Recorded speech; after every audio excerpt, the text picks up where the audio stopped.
I have seen leashes break twice in my life, and both were at the worst possible time when the owner needed to have control of the dog. It happens when the dog is super excited, and it's not the actual leash part that breaks, but a part on the clip. So if you have a big dog, or even if you have a medium-sized dog, they are super strong, and a lot of times people, well, I'll just get right into it here. Here's the most basic leash. So people might say, it's a normal size leash and a little clip on the end there, and that should be fine just to have control. But if a dog gets super excited, say if another dog is coming at it, or if it sees a person, or if it's just kind of an excitable dog and it lunges, if it happens to pull here or here, that would be fine. But when the dog is jumping or excited, it's not necessarily going to pull there. It could pull on this. This little clip is the weakest part of your leash. So if this little clip here, the leash happens, or the link where your harness or your collar is attached happens to pull on this can snap so easily. So this is the part that you really have to look at on your leash, but there is a way to correct it on most leashes if yours has this little clip. And again, people will look and they'll say, well, this is a much sturdier leash, and they're only looking at the actual leash part, not the clip.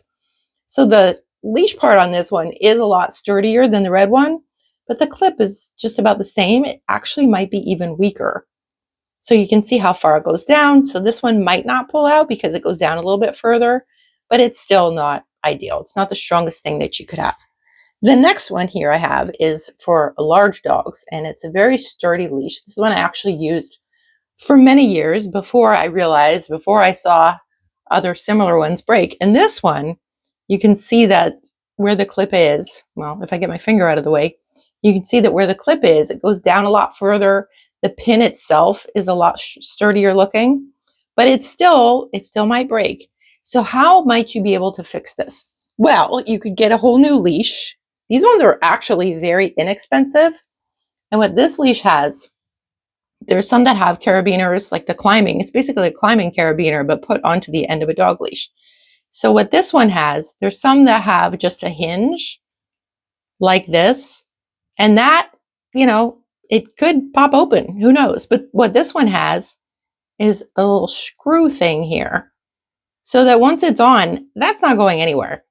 This is very safe and very sturdy, and I should have a link for this exact one somewhere. I tried a few, and some of them said it has a lightweight carabiner on the end, and it was very lightweight, and it was kind of open the whole time, and it didn't have this locking feature. So I went through a few before I found this one, but this one I really like. Now, if you don't want to buy a whole new leash, say that yours has handles, or you just really like the leash itself, or maybe you spend a lot of money on your leash, there is something that you can do.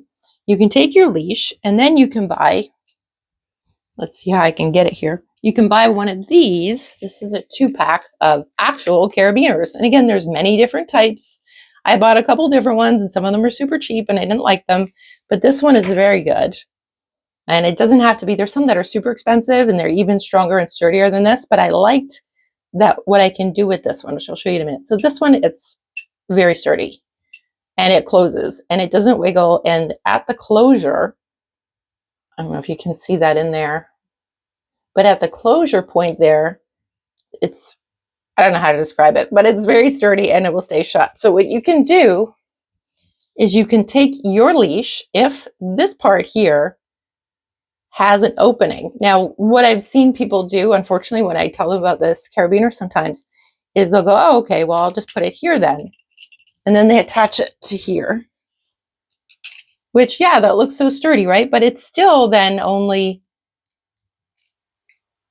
this is still the weakest link. So you don't want to attach it to there. You want to attach it to either your dog's harness or your collar, whichever you use. But before you do that, you want to run the carabiner through where the actual leash connects to your former clip.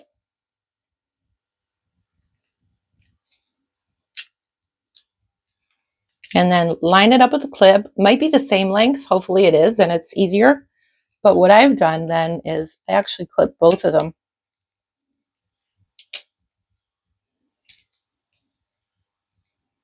Might take me a half an hour. Let me do this one first since it's shorter.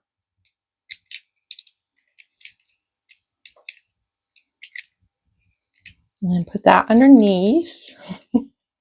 This probably won't take you this long. Apologies. I don't feel like reshooting the whole thing. There we go. Now, look at this. That's not going anywhere. And it's still, you still have the freedom of the motion. So it's, you know, that's why I was saying I like this one. There are a lot thicker carabiners that you can get, but they might then affect the freedom of the motion of the link that is the ring that connects to your dog's harness or collar. So this one I believe is perfect, and then you don't have to buy a whole new leash, and they're very inexpensive. You get 2 to a pack. So I've been buying tons of them and giving them to everyone I know because a lot of people have this type of leash. It's the most common with the clip, and it's just not safe. And in 25 years, like I said, I've seen 2 break, which is not a lot, but it's a lot when you consider the situations where an owner then had no control over their dog, and that was the biggest time when the owner needed to have control of their dog. So I'm going to have the links to this leash with the carabiner that has the screw lock,